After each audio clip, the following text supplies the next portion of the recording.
lot of talk of trying to create more mobility through your hip capsule. People talk about having tight hips. Getting into the hip capsule can be awfully important. One of the analogies I like to use is if we put a sock around some type of ball, the anatomy around the ball represents the hip capsule. But as you come up off the sock, it becomes more of the glute minimus, and there's really not a huge distinction between the minimus blending into the capsule. It's not so cut and dry as it starts here and ends here.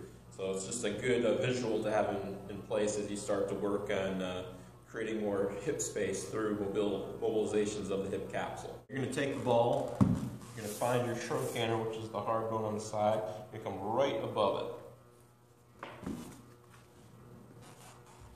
And you're really not going to do too much of a rolling, you're just going to allow your body weight to sink in to that space and just basically hang out here for about 2 minutes. You can do a little bit of hip internal, external rotation, but not a ton of motion. It's not a huge muscle, and you're just basically allowing your body weight to push through the glute max, the glute med, and get into that actual glute minimus. And just worked on the ball, we're going to do more of a hip capsule stretch and hold. So an easy way to kind of find what you want to be doing. All fours, if we're going after our left, elevate the right. Kind of pull your weight onto the femur through the knee. Swivel the leg in. And as you find the tension of whatever angle that you feel like you can have the best, you're going to drop that right knee and block your left leg. And from there, you're going to just do a body shift into the lateral side of that hip. And once you kind of feel the tension, like you're pushing your femur through the backside of the glute, you're just going to hold out there. Try to let the body kind of relax as you kind of sink into that femur. Because we're going past the muscular tissue into the capsule, again, we're trying to hold it for at least 2 minutes.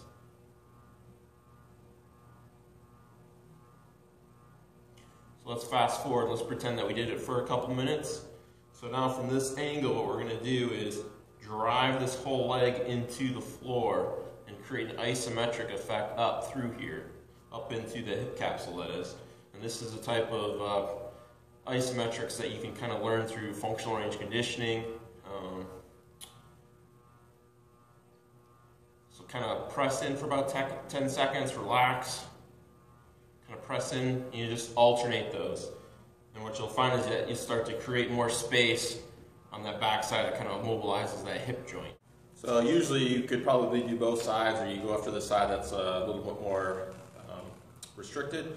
But after you've done all this, now you have to use it. You just can't walk away and think that, hey, you're going to keep your range of motion because you worked on your mobility. Mobility is the strength to hold that range of motion.